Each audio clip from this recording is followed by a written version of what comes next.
आधारे हो तुम, जग जीवों के आधारे हो तुम। भव दुखों से प्रभु पारे हो तुम, भव दुखों से प्रभु पारे हो तुम। गुरुदेव तुम्हारी जय जय हो, गुरुदेव तुम्हारी जय जय हो। भगवान तुम्हारी जय जय हो, भगवान तुम्हारी जय जय हो। एक बार जो दर्शन पाता है, एक बार जो दर्शन पाता है, वह आप ही का हो जाता है, वह आप ही का हो जाता है। क्या गुप्त तुम्हारी प्रीति है, क्या गुप्त तुम्हारी प्रीति है। धन्य तुम्हारे चरणों में, है धन्य तुम्हारे चरणों में। गुरुदेव तुम्हारी जय जय हो, गुरुदेव तुम्हारी जय जय हो।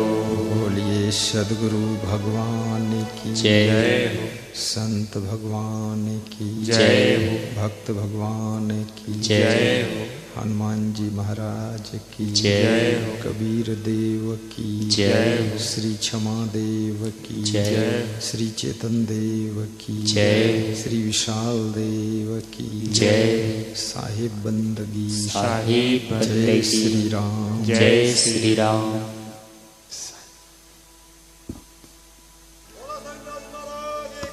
जय हो।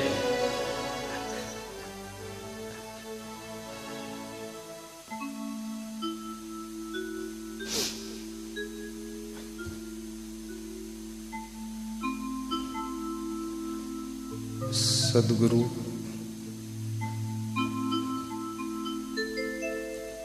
कबीर साहिब की असीम अनुकंपा से पूज्य श्री क्षमादेव जी की कृपा से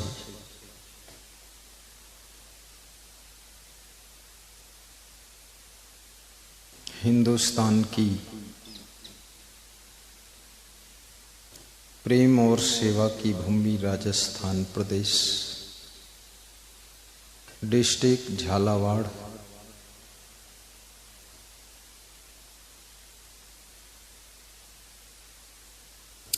हनुमान जी के मंदिर के प्रांगण में चमलासा गांव की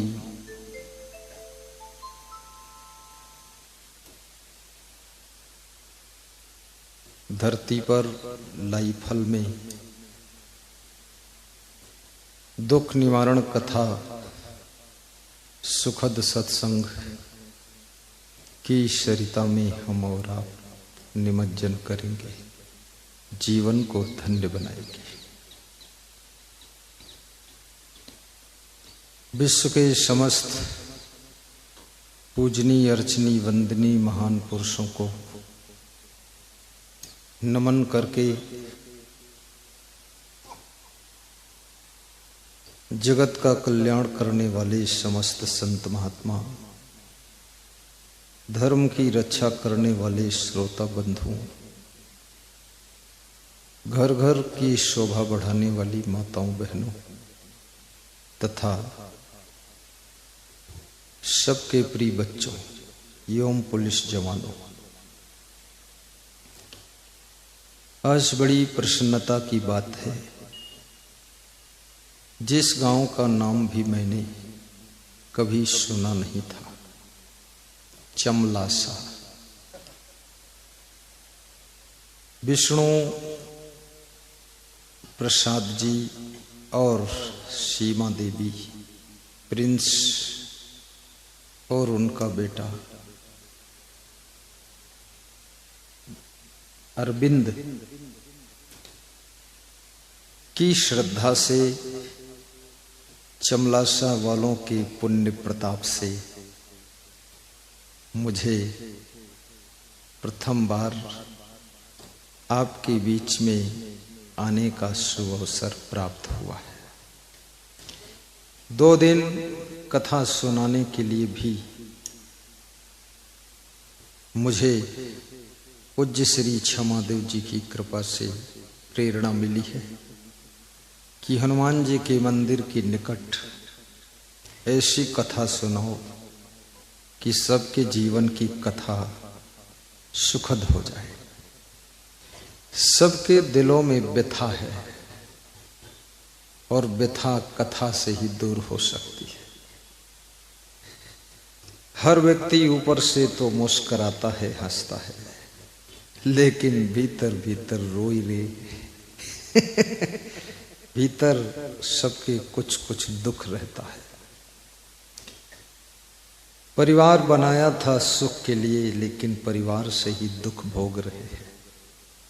लाड़ी को लाया था सुख के लिए, लाड़ी से ही लड़ाई हो रही है, सुख नहीं मिला। सासू के पास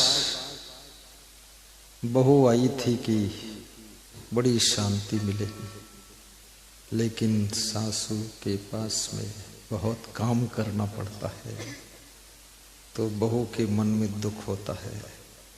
यहां भी आकर फंस गए, क्या करें। सुख सब ढूंढ रहे हैं, लेकिन दुख भोग रहे हैं। आइए, आज का विषय है 3 प्रश्न आपके बीच में रखूंगा। नंबर 1, कितने लोग कहते हैं कि हमारे घर में पूरा नरक है? वे कौन से कारण हैं जिसकी वजह से मनुष्य के घर में नरक बनता है? सबकी कल्पना है कि मरने के बाद भगवान के दरबार में पहुंचेंगे, वहां कर्मों का फैसला होगा और स्वर्ग नरक का जो भी फल है वो मिलेगा। लेकिन श्री कृष्ण कहते हैं, अर्जुन, मैं ना तो स्वर्ग बनाता हूं, ना तो मैं नरक बनाता हूं। स्वर्ग नरक बनाने की कला हर मनुष्य के हाथों में है, हर मनुष्य की बातों में है, हर मनुष्य के आचरणों में है और हर मनुष्य के स्वभाव में है। भगवान स्वर्ग नरक बनाने का कार्य नहीं करता है। भगवान को क्या पड़ी है कि तुमको नरक में ढकेले, और भगवान को क्या खुशी है कि तुमको स्वर्ग में सिंहासन पर बिठाए। इस्लाम धर्म कहता है कि जन्नत मिलेगी। कहाँ है जन्नत? हिंदू कहते हैं स्वर्ग मिलेगा। कहाँ है स्वर्ग? तो ये प्रश्न है कि मनुष्य की जिंदगी कैसे स्वर्ग बनती है और कैसे नरक बनती है। इसका उत्तर भी थोड़ी देर में दूंगा। दूसरा प्रश्न, वे कौन से लोग हैं जो हमेशा उन्नति करते रहते हैं? कई बार समाज में देखा जाता है कि आदमी 10 साल उन्नति करता है, फिर उसका सब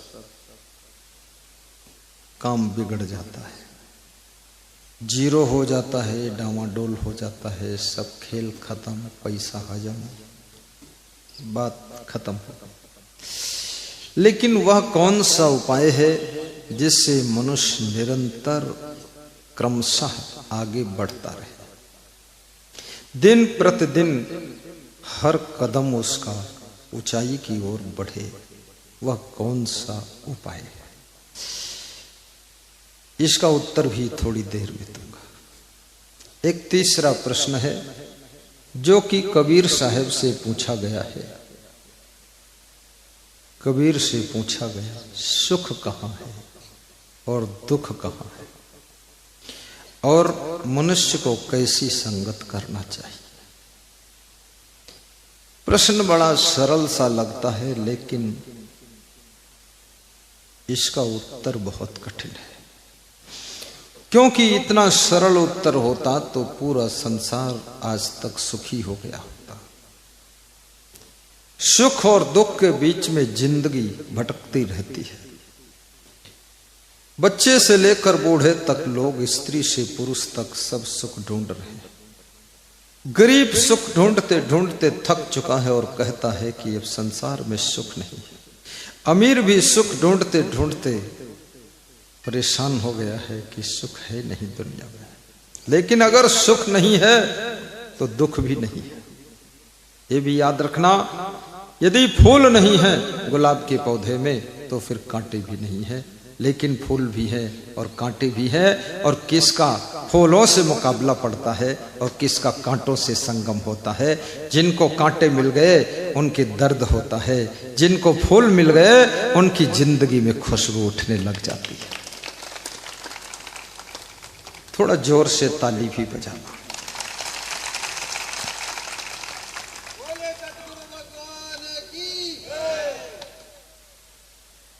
तेरे कांटों से भी प्यार, तेरे फूलों से भी प्यार, जो भी देना चाहे दे दे करतार। कांटे भी स्वीकार हैं, फूल भी स्वीकार हैं। तो आइए तीनों प्रश्नों का उत्तर क्रमशः हम प्रारंभ कर देते हैं। पहला प्रश्न है स्वर्ग और नरक। इसमें ऐसे कितने श्रोता हैं जो स्वर्ग चाहते हैं? मिले ना मिले अलग बात है, लेकिन जो स्वर्ग चाहते हैं दोनों हाथ ऊंचे करो। कम से कम भगवान से मैं रात में ध्यान के समय कह दे रहा हूं कि जितने श्रोता आए थे इनको यदि हो सके तो स्वर्ग दे देना। हाँ, हाथ उठाओ। देखो ऐसे लोग हैं स्वर्ग भी नहीं चाहते। कितने त्यागी लोग यहाँ इकट्ठे हुए। इसका मतलब जो स्वर्ग नहीं चाहता वो नरक चाहता है। तो नरक तो तुम भोग ही रहे हो, अब और क्या चाहिए? डबल नरक चाहिए क्या? ऐसे कितने श्रोता जिनको नरक चाहिए, हाथ उठाओ।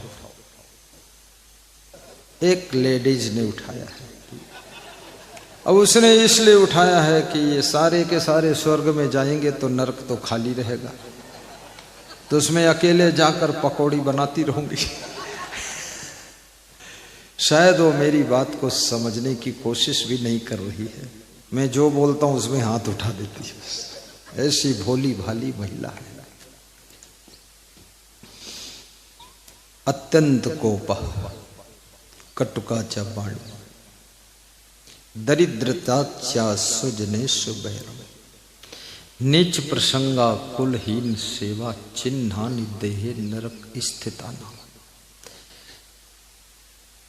स्वर्ग स्थितानाम इह जीव लोके चत्वार चिन्हानि बसंत देहे, दान प्रसंगो मधुरा च वाणी, देवार्चनम ब्राह्मण तर्पणश्च। त्रिविधम नरकस्येदं द्वारम, नाशनम आत्मनः कामः क्रोधः तथा लोभः, तस्मात् एतत्त्रयं त्यजेत्। एतैः विमुक्तः कौन्ते तमोद्वारै, त्रिभिः नरः आचरति आत्मनः श्रेयः, ततो याति परां गति। ये स्वर्ग और नरक के श्लोक बोला। इसको हिंदी में विस्तार करूं कि आप समझ गए हैं? यदि समझ गए हैं तो मैं आगे बढ़ जाऊं। यदि आपकी इच्छा है तो इसको थोड़ा सरल व्याख्या कर देता हूं। क्या इच्छा है? बोलो। सरल व्याख्या कर दूं तो बोलते क्यों नहीं हो? कह दो कर दो। हाँ कर दो। ये तो कह रही है ऐसी ऐसी व्याख्या तो मैं कर दूंगा घर में जा